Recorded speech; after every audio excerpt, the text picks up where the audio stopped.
All right. Welcome back, everyone. We're diving into something pretty interesting today. Yeah, this should be a good one. Definitely.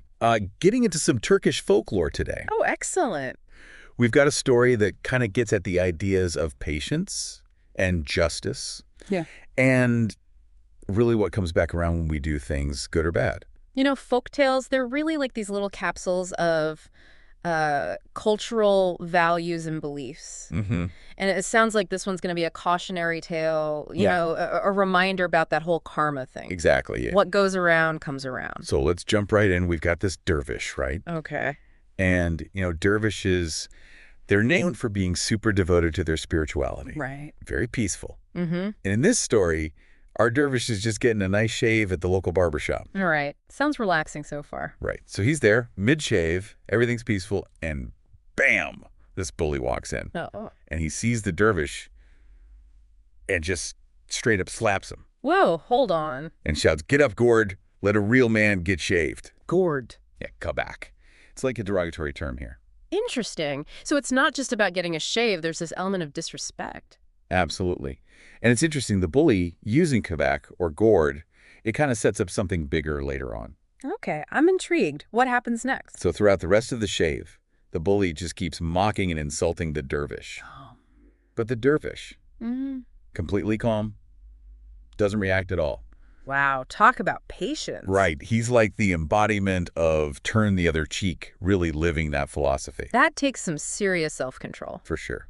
And the dervish believes everything, good or bad, comes from a divine source. It's not just about turning the other cheek. It's more about like a conscious detachment, I think. I'm interested. From all these earthly conflicts, like trusting there's a higher form of justice at play.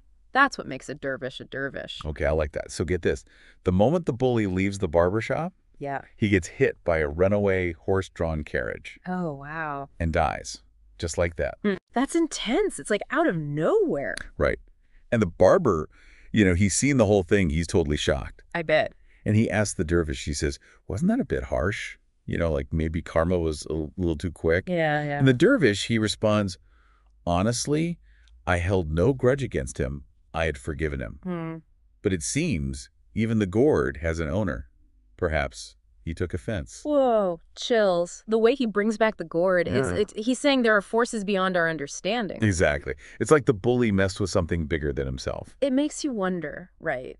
Like, do we always see justice the way we think we should in our lives? That's a great question. And what does that tell us about, everything that's happening around us, all those seen and unseen forces? Yeah.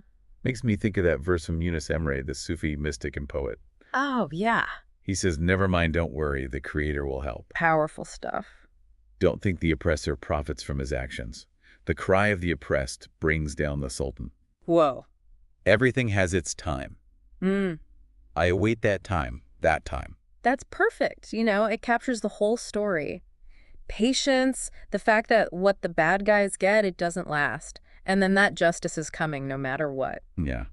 It might not look how we think it should. Exact. And that last line especially, "I await that time, that time."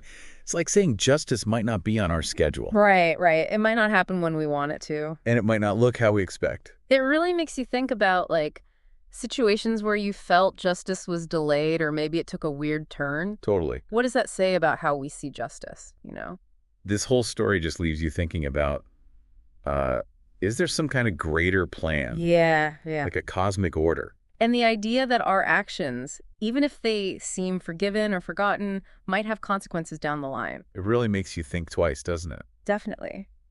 The real lesson here might be that even if we don't see justice happening, it could be playing out in ways we don't understand. Part of something bigger. Exactly. It makes you think about how everything's connected, and how our choices, they might have ripples we don't even see.